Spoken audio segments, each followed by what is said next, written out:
Assalamualaikum warahmatullahi wabarakatuh. Sa video ito, pag-uusapan natin ang ating mga daily routine sa Ramadan, kung ano-ano ito sa Arabic. First, ang mga prayers daily routine. Okay, ang unang pray natin, ang first pray natin na Salatul Maghrib. Ang Salatul Maghrib ay ginagawa ito during sunset until dawn, hanggang sa magdilim na at bago dapat gagawin ito bago ang next pray na Al-Isha. Sometimes, minsan sa ibang lugar, ito ay from 5 to 6 p.m. kung kailan lulubog na ang araw or ang sunset. Ang next pray naman natin ay ang Salatul Isha. Ang Salatul Isha, ito kapag madilim na. Ginagawa ito kapag madilim na or gabi na.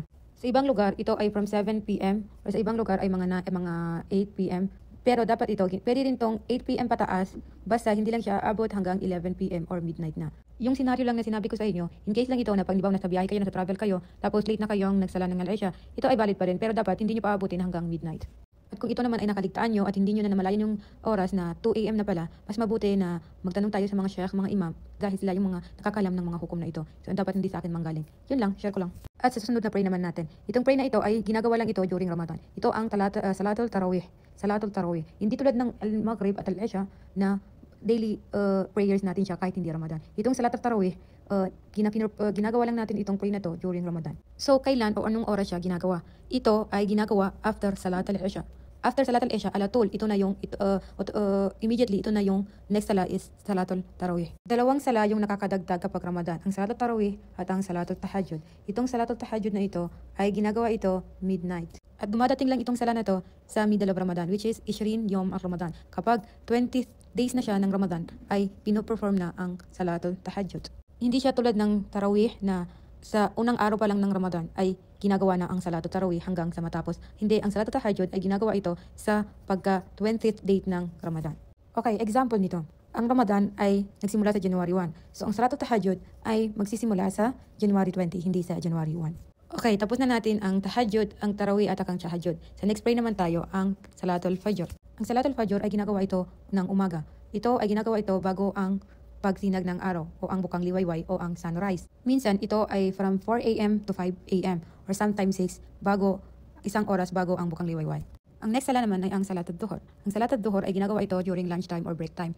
Ito, ginagawa ito sometimes mga 11 to 12 p.m. Mga 11 a.m. to 12 p.m.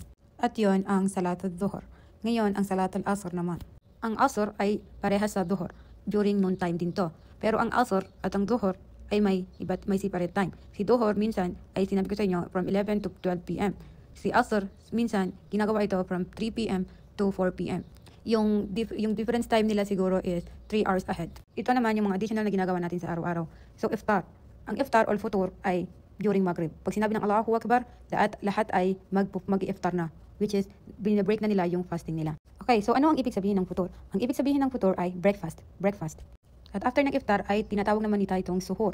Hindi nila tatawagin itong dinner kasi iba ang dinner sa Arabic ay asha. Ito ay suhur, parang midnight dinner siya. At ang next na palagi natin nakikita during Ramadan ay ang Islamic book. Ang Islamic book na ito ay tinatawag nilang Quran. Next, ang carpet na pang-pray. Itong carpet na ito ay tinatawag nilang sajjada. Siyempre, mawawala ba ang isa sa pinakamahalagang pagkain during Ramadan? Ito ay ang dates. Ang dates sa Arabic ay tinatawag nila itong tamur. Ang after tamur, siyempre, ang tubig. Ang tubig sa Arabic ay tinatawag nila itong may or moya.